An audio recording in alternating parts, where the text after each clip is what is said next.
इस वक्त हम बैठे हैं जी राजा शौकत साहब के गांव में, जो कि कोटला है, और बड़ी खूबसूरत इनका ये घर का माहौल है।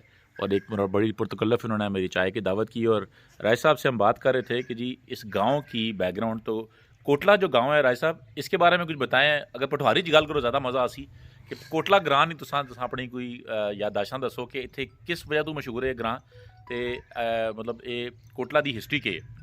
बेसिकली ख्वाजा साहब ये जड़ा खिता है, जड़ा जिस खिते च असां हुण रुआत आला कुर्दोनवाज जड़ा खिता है, इत्थे एक ग्रां है कोटला जी, कोर्ट ऑफ लॉ। जी। ये ड्राइव होया from English name court of law. इत्थे अच्छा। कोर्ट लगनी सी ठीक है। अंग्रेज तो पहले ने दौर च अच्छा। सिख और हिंदू जड़ा दौर सी, ठीक है। इत्थे सारे हिंदू सन जी। असां कन्वर्ट होए हैं, ठीक है। मुसलमान होए हैं जी, वी आर कन्वर्टीज। ठीक है।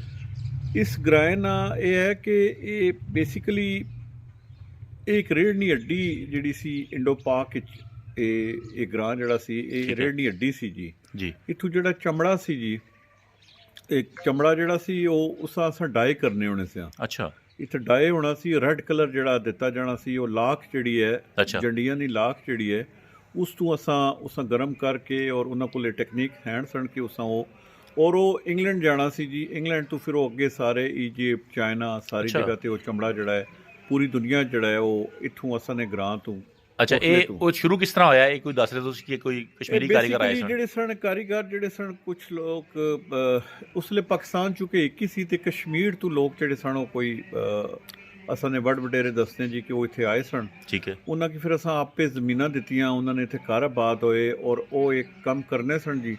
जी। और वो सब तो बड़े मर्चेंट सन इत्थे इंडिया और पाकिस्तान ठीक है। जड़ा कि चमड़ा रेड कलर जड़ा सी दरियाफ्त उन्हां कीता। और वो अच्छा, ਇਹਦੇ ਬਾਅਦ ਤੁਸੀਂ ਇਹ ਦੱਸ ਰਹੇ ਸੋ ਕਿ ਸ਼ਾਇਰੀ ਦੀ ਵੀ ਬੜਾ ਮਸ਼ਹੂਰ ਹੈ ਤੁਹਾਡਾ जी ਕੋਟਲਾ। इत्थे बड़ी शायरी सी जी। इत्थे बड़े बड़े नामवर शायर गुजरे ने। असां ने ग्रां तो खान शायर है एक जड़ा, जी जी। वो पठवारी च उसका अपना मकाम है जी। जी ये कोई तकरीबन 500 साल पहले वो गुजरे ने इत्थों जी। जी। उन्होंने किताब भी शक्ल ते असां हुण शुरू कीती है जी। किताब असां उन्होंने अच्छा। हवाले नाल असां एक एडिशन जड़ा असां कर दिता है जी जी। उसना।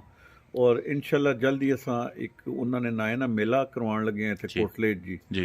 और उसी च असां जो उन्होंने शायरी है उसी असां दोबारा लोगों तक पहुँचासां जी। वो जी। ज़्यादातर जिहड़ी है वो फारसी च है जी। माशाल्लाह। और वो जिस तरह अल्लाह पाक नाल हाँ, कलाम ताल्लुक। करने हो तुसां देखसो पढ़सो, और तुसां देखसो कि वो कितने ही नज़दीक सन अल्लाह मियाँ ने, और बिल्कुल किस तरह कनैक्ट करने सन लोगों की, बिल्कुल। और किस तरह तबलीग करने सन जी। ਭਾਈ ਸਾਹਿਬ, ਤੁਹਾਡਾ ਇਹ ਜਿਹੜਾ ਵਿਜ਼ਨ ਹੈ ਨਾ, ਜਿਹੜੀ ਤੁਹਾਡੀ ਸੋਚ ਹੈ, ਯਕੀਨਨ ਇਹ ਬਹੁਤ ਵੱਡਾ ਇੱਕ ਕੰਮ ਤੁਸੀਂ ਕਰ ਰਹੇ ਹੋ। ਮੈਂ ਤੁਹਾਨੂੰ ਦੋ ਚੀਜ਼ਾਂ ਜਿਹੜਾ ਟਿਪਸ ਦੇਣਾ ਕਿ ਅਸੀਂ ਜਿਹੜਾ ਇਹ ਅਰੇਂਜਮੈਂਟ ਕਰੀਏ, ਮੈਂ ਵੀ ਤੁਹਾਡੇ ਨਾਲ ਸ਼ਾਮਲ ਹੋ ਸਾਂ ਇਸ ਪ੍ਰੋਗਰਾਮ ਵਿੱਚ। ਇੱਕ ਤੇ ਅਸੀਂ ਇਸ ਜਿਹੜਾ ਪ੍ਰੋਗਰਾਮ ਹੈ, ਕਿਸੇ ਅਗਰ ਤੁਹਾਡੀ ਇੱਥੇ ਕੋਈ ਵੱਡੀ ਬੋਰਡ ਹੋਏ, ਬੋਰਡ ਜਾਂ ਬੰਨ ਜਾਂ ਪਿੱਪਲ, ਉਹਦੇ ਥੱਲੇ ਇਹ ਪ੍ਰੋਗਰਾਮ ਕਰੀਏ। ਦੂਸਰਾ ਇਹ ਕਿ ਅਸੀਂ ਪੁਰਾਣੀ ਚੀਜ਼ਾਂ ਜਿਹੜੀਆਂ ਨੇ ਉਹਨਾਂ ਨੂੰ ਰਿਵਾਈਵ ਕਰੀਏ, ਉਹ ਦੂਸਰਾ ਇਹ ਅਸੀਂ ਨਾਲ ਕਰੀਏ। ਅਤੇ ਲੋਕਲ ਜਿਹੜੇ ਗੇਮਸ ਨੇ, ਲੋਕਲ ਖੇਡਾਂ ਨੇ, ਉਹ ਵੀ ਸ਼ਾਮਲ ਕਰੀਏ। ਅਤੇ ਅਸੀਂ इस प्रोग्राम की सिर्फ अपने इलाके नाल तुहाडे तां बेशुमार लोग होणगे, लेकिन असी ਜਿਹੜੇ ऐसे शौक रखण वाले पिंड इस्लामाबाद ਦੇ ऐसे लोग ने ਜਿਹੜੇ कि इस पठवार ਦੇ कल्चर ਦੇ बारे जानना चाहते हैं, उन्होंने भी असी दावत दईए जी। इंशाल्लाह जी ख्वाहिश साहब इस तरह ही होसी जी। मैं वो असां इसां फाइनल करन लगे हैं जी। जी जी। जिसले फाइनल करसां तां असां तुसां जे जी। दोस्त छिड़े पटवारी की जी। प्यार करन वाले, जी। माँ बोली ज़बानां नाल प्यार करन वाले, जी। और अपने जद्दे अमजद नाल प्यार करन वाले लोग जी। छिड़े, उन्हां की असां ज़रूर इत्थे बुलवावा भेजसां जी। ਇਹ ਸਾਰਾ ਇਲਾਕਾ ਜਿਹੜਾ ਤੁਹਾਡਾ ਚਕਬੇਲੀ ਰੋਡ ਹੈ, ਜਿਹੜਾ ਇੱਥੇ ਚਾਹੇ ਬਸਾਲੀ ਹੋਏ ਜਾਂ ਇਹ ਜਿਹੜੇ ਤੁਹਾਡੇ ਗ੍ਰਾਂ ਨੇ, ਇਹ ਬੜਾ ਪੁਰਾਣਾ ਹੈਰੀਟੇਜ ਹੈ, ਤੇ ਇਸकी ਅਸੀਂ ਰਿਵਾਈਵ ਕਰਾਂਗੇ। ਤੇ ਬਹੁਤ ਬਹੁਤ ਸ਼ੁਕਰੀਆ ਸਰ ਤੁਹਾਡਾ, ਆਪਣਾ ਤੁਸੀਂ ਆਪਣੇ ਗ੍ਰਾਂ ਬੁਲਾਇਆ ਸੀ ਤੇ ਅਸੀਂ ਤੁਹਾਡੇ ਨਾਲ ਗੁਫ਼ਤਗੂ ਕੀਤੀ।